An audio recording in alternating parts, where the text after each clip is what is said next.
Kalau sekarang scroll Instagram, isinya kok banyak yang promosi madu, suplemen, dan asuransi ya. Banyak juga kenalan yang terus menawarkan skema penghasil uang menggiurkan lainnya. Inilah yang disebut MLM.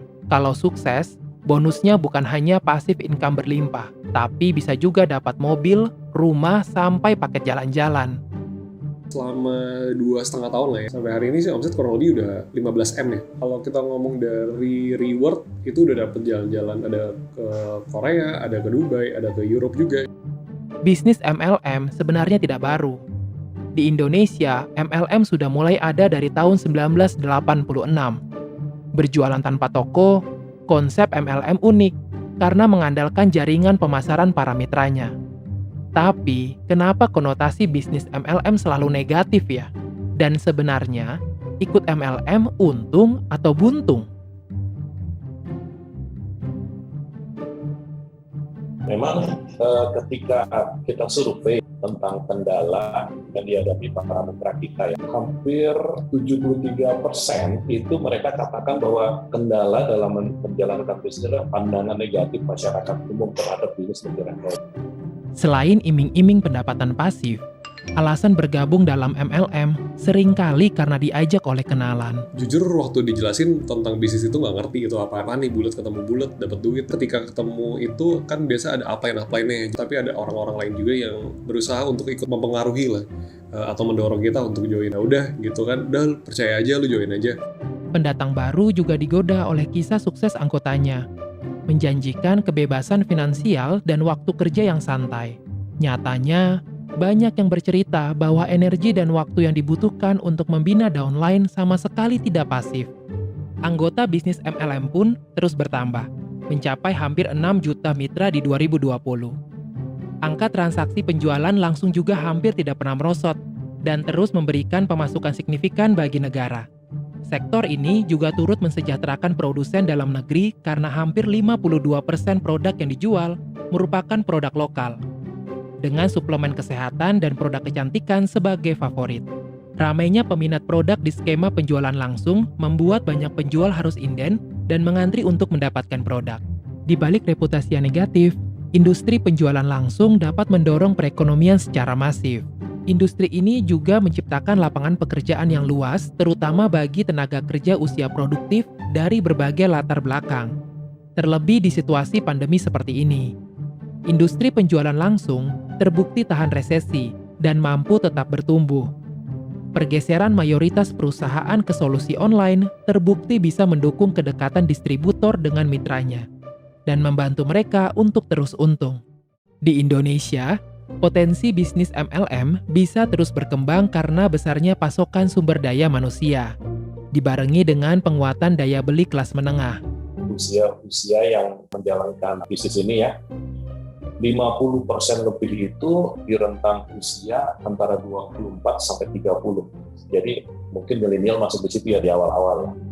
Selain itu, bisnis MLM juga bisa menjadi sarana bagi pelajar dan mahasiswa untuk mengasah kemampuan kewirausahaan dan meningkatkan kompetensi SDM melalui pelatihan di setiap jenjangnya.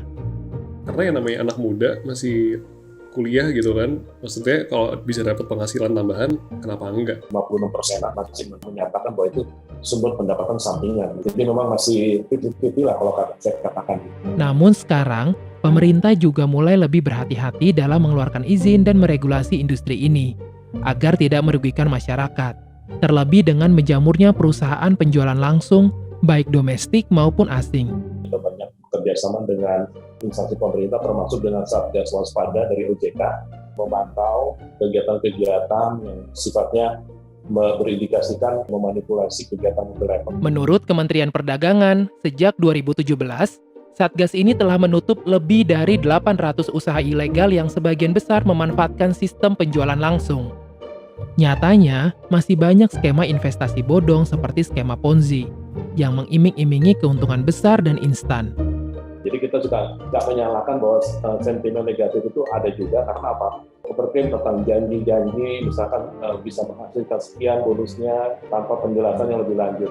Padahal berdasarkan peraturan pemerintah, bonus marketing tidak boleh melebihi 40%. Yang legal itu seperti apa sih? Let's say kita hari ini modal kita 20 juta. 60% uang dari 20 juta itu akan masuk ke dalam perusahaan. Sedangkan 40%-nya ini adalah untuk payout-nya.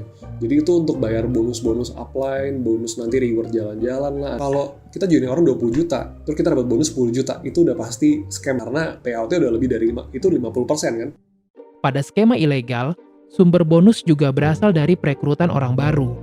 Padahal, pada skema yang benar, bonus harus berasal dari keuntungan penjualan produk. Peserta pun wajib curiga jika bonus tiba-tiba hilang ketika rekrutmen dihentikan, meski produk tetap terjual.